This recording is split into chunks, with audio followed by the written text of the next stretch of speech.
I will rejoice. I will rejoice and be glad. Oh, hey, y'all. Hey.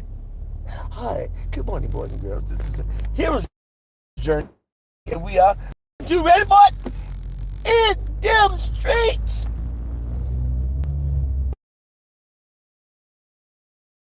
Brother will give me another.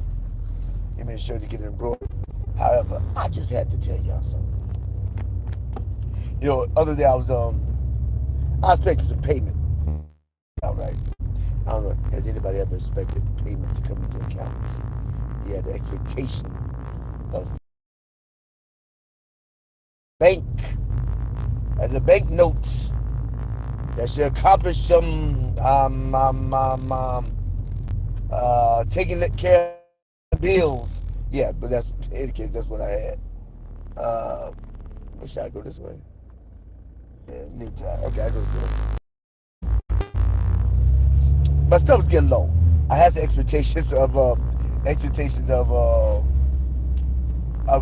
obtaining some funds at a certain day. Friday, today's Saturday. So I thought some money should have hit my account. Then I knew some money hit later on the other contract I got. Okay. So I think I was pretty all right with what I felt the outcome was going to be until that morning. Child, have you ever just looked at your account, looked at your phone? It's like, okay, the money ain't hit. Well, maybe it's gonna hit about 8 o'clock in the morning, 9 o'clock in the morning, maybe 10 o'clock in the morning. Then 11 o'clock, it didn't show up. So I called the company with the agency I'm contracting with. I called and said, listen, did the direct deposit come in? He said, we'll call the personnel place that handles the payroll. So I did. I called them up. I texted them first, say, yo, the direct deposit hit? And then I think that went to the other office, and then I called, and there's like, she was like, yeah, it hit. Don't mess with me this Friday. She said it just like that. Don't mess with me this Friday. Don't mess with me. I know the money hit. The money hit. Your money went. It went to the account. Maybe it's going to hit at the 12 noon. And then I told the bank that I dealt with. She said, oh, no, I work with that bank. Oh, no, the money should be there now. I don't know what the problem is. And she said it like that. I'm kind of making big of it because she had a big voice. She has a big attitude. I'm not saying negative way. Big personality. Let's say a big personality. So when she said that, you need to call your bank. So, say less, right? I called my bank. So I called my bank. I called my bank and I said, hey, this is Dr. Byron Daniels, and I have an issue with my account. They said exactly those words, but you all get the gist. Oh Lord! The seat came down. We'll be all right. Nobody's in the back seat. So I called the bank and said, what's the issue? I said, listen, I'm missing a sizable deposit on my account. In my account. Well, we don't see it anywhere, sir.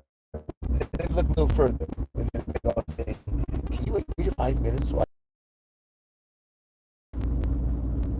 And so, sure, no problem. So I waited patiently. And then again, a little more patiently. And so what I did, so he came back, oh yeah, I found it. So you found my money? Yeah, I found it. He said, it's being held. And so you don't have to go into the bank to try to ratify or just take care of the situation. It showed that there's fraud on your account. What? Say it ain't so. It's fraud on your account, but they didn't really go into detail. They want me to go into the account and show my identification. 2 forms of identification. Let me know who I am. Blah blah blah blah blah blah. I was okay. So while the guy was waiting on the phone, right? He's 3 to 5 minutes. I was waiting 2 minutes for the bank. So by the time he came back to the phone, I was in the bank office with the phone hold and told the bankers, listen, I'm talking to the bank. I'm talking to the bank on the phone. So she said, okay, okay. The guy came back on the phone. Sir, you have to. And I gave her, and she told me what happened. It was a mix up on the side on my account, and it's a mix up on my side on my account. It wasn't a mix up. It was a fraud. Somebody did fraud on an individual I have signed it on my account. And when you do fraud, and when there's any discrepancy on an individual, any connected to the individual, they'll put a pause on it until until they get to the bottom of the situation. If y'all understand what I'm saying, just put a comment section, and I will qualify. I will clarify. So what happened is that they put a hold on everything connected to this person's account. So it wasn't even just about mine; it's about all the business accounts the person had, and they told the person to take care of it. On the 15th of May, they shutting everything down, shutting it down. So I text the person. I was talking to the person via text, and so the person wasn't there to take them off my account, and then my account would get better. Well, my money would show up. So when they took the stuff off the account, they took a name off the account. So I says, so I'm thinking, so is my money gonna show up? And then the bank said, well, hey, I don't. She pretty much didn't know, but she took the situation off, so it should be modified on my account. Now at this time, y'all, who this? Oh, hey, Dinah. Yeah, excuse me.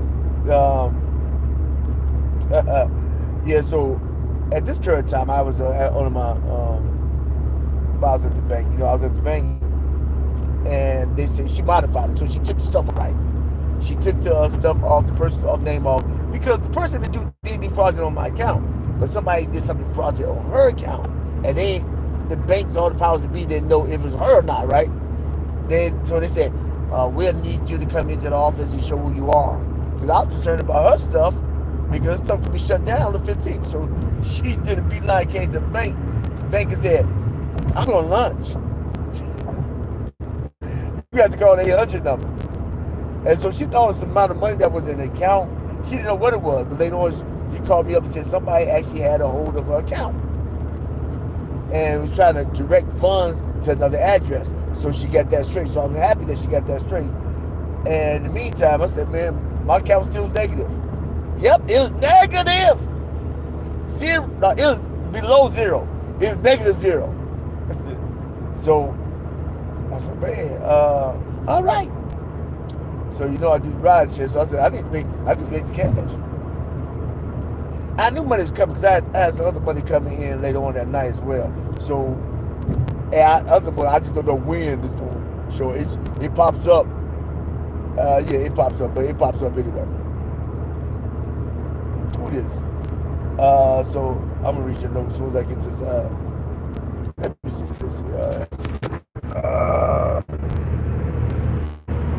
He said, weird question. What's your opinion on fairies and Theions? I don't know what you're talking about. What's a fairy and a Theion? That is a weird question. Anybody in the chat line can expound on that so I can get clarity, because I don't know what you're talking about. Fairy and Theion. Sound like a Lord of the Rings movie. It's like, that's the Theions and the Fairies. I don't know. But in any case, so what happened was that they got her stuff clear and my stuff got clear, but it was still negative. So when I left the bank, I called the 800. I called the 800 number myself to see if I can get some type of resolution, so to speak, because I'm still rocking negative. But I was able to get a ride and garner some cash. That's something. Just not because I had some bills that need to be taken care of, and couldn't take care of what I had in my pocket. But unfortunately, let me see. What you said? Greetings from Turkey. Oh wow, international. What's up? What's it? Eden? Who's this? E.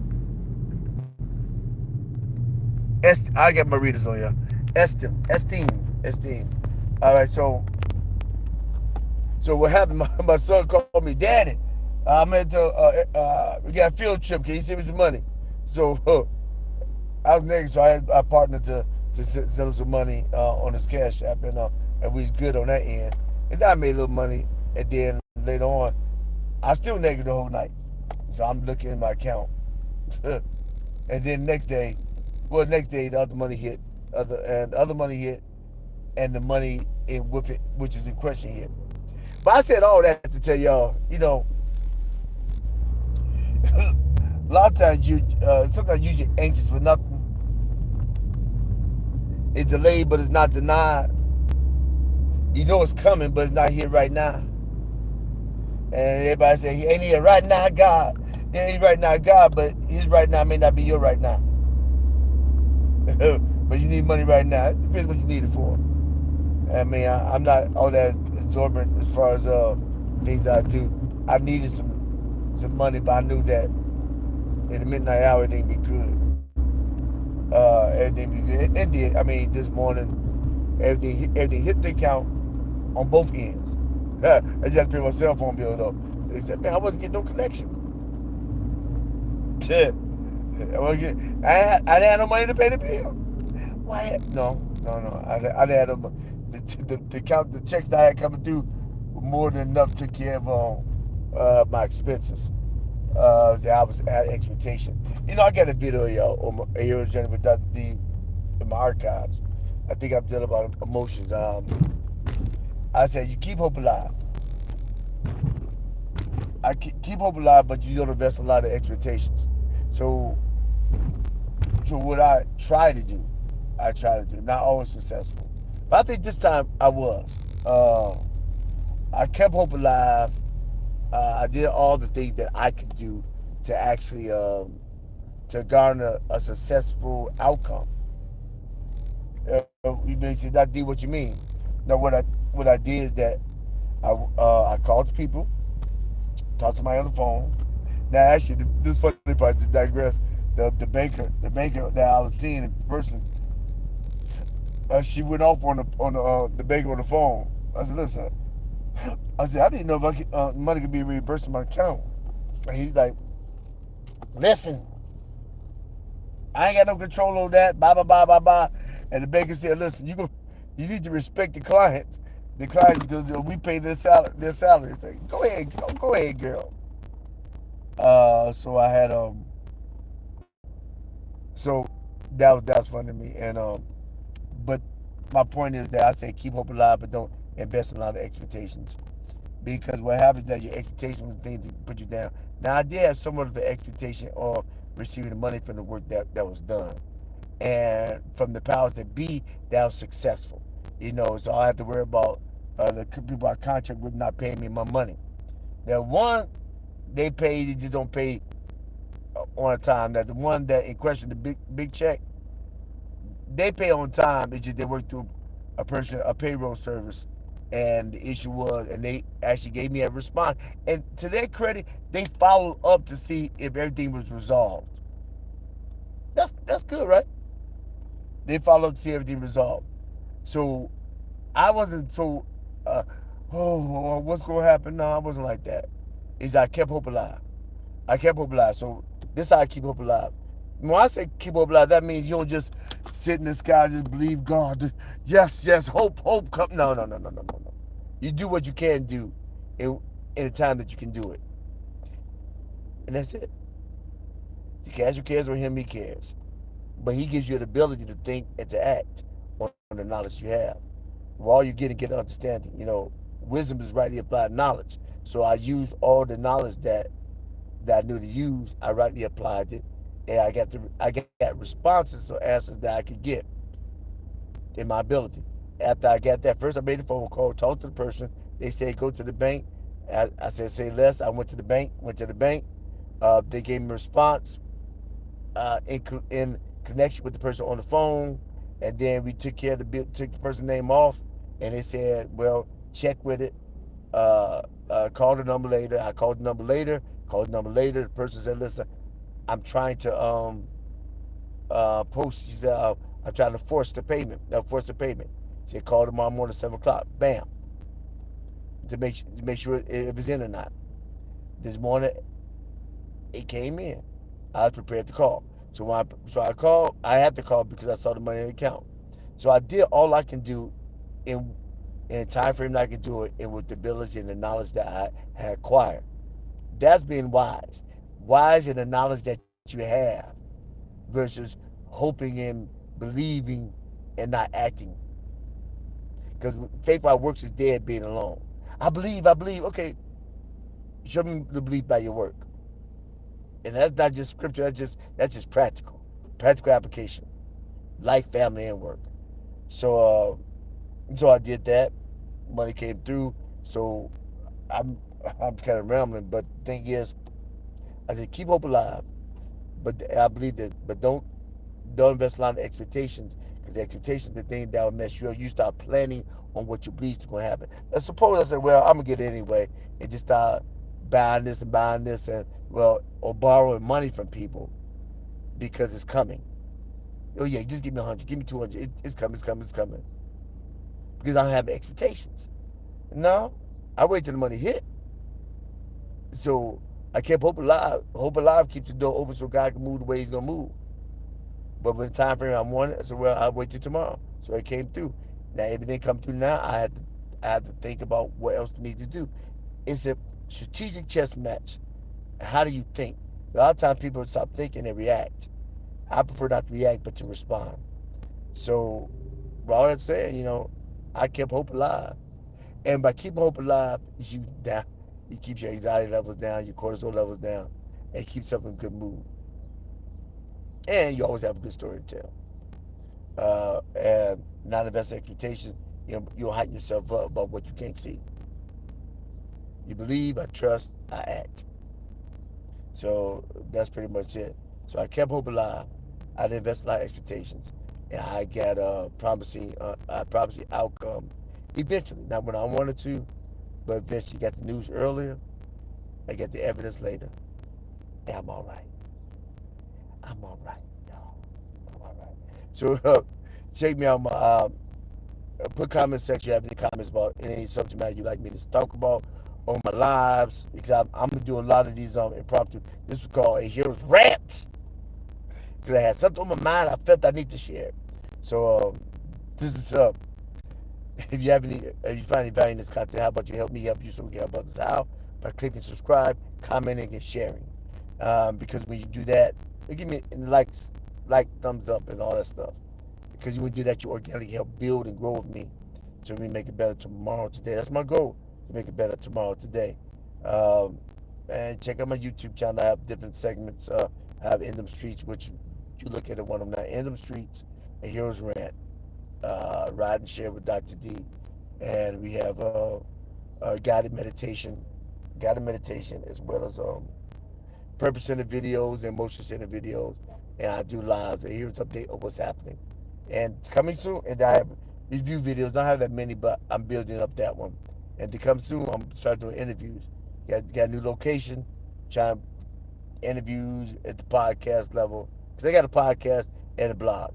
So check me out. I'm just trying to organize things in this time in my life.